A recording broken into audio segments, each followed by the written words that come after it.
হে WhatsApp guys, কেমন আছো সবাই? আশা করি সবাই খুব ভালো আছো।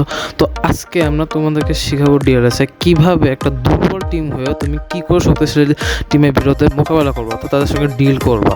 তো এরকম মোটামুটি অনেক গেমারই বর্তমানে বেরিয়ে গিয়েছে। তো এরকম আমি একটা গেম প্লে লেটারে ছাড়বো কীভাবে করতে হয়, মানে গেম প্লেটা আছে ওয়াক থ্রু গেম প্লে। তো এটা হচ্ছে তোমার ত্রিকোণের গেম প্লে। তো এনিওয়ে, তো আজকে আমরা তোমাদের যে কোনো দুইটা টেকনিক শেখাবো। প্রথমত হচ্ছে কর্নার কিক, দুই নম্বর হচ্ছে কিক অফ। তো এই দুটো টেকনিক আপাতত আমি জানি, তো এই দুটো টেকনিক আমি শুরু করছি। তো চলো শুরু করা যাক।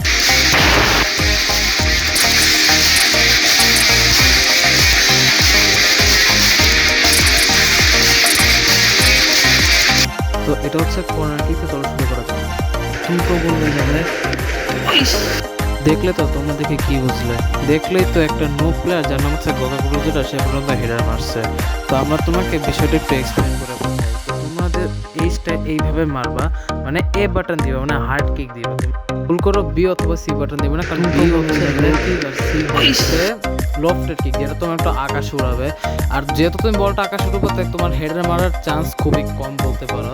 আর তুমি যদি বি দিয়ে পাস দাও তার সমস্যা নেই, তুমি প্লেয়ারকে ছেড়ে পাস দিতে পারো, কিন্তু এটা তোমার সমস্যা হচ্ছে তোমার ফ্রিকে তোমার শটটা মারতে একটু রিস্কি হয়ে যায়।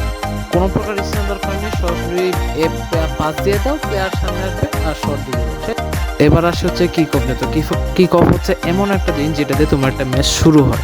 তো কিক অফে তোমরা যদি নর্মাল কিক অফ না দিয়ে তোমরা যদি সি বাটন দিয়ে পাশের রাইট উইং অথবা লেফট উইং প্লেয়ারকে তুমি যদি পাস দিয়ে দাও, তাহলে যেটা হবে তোমার অনেকখানি সময় বেঁচে যাবে এবং প্রথম কয়েক মিনিটের মধ্যে তুমি খুব তাড়াতাড়ি যেতে পারবা।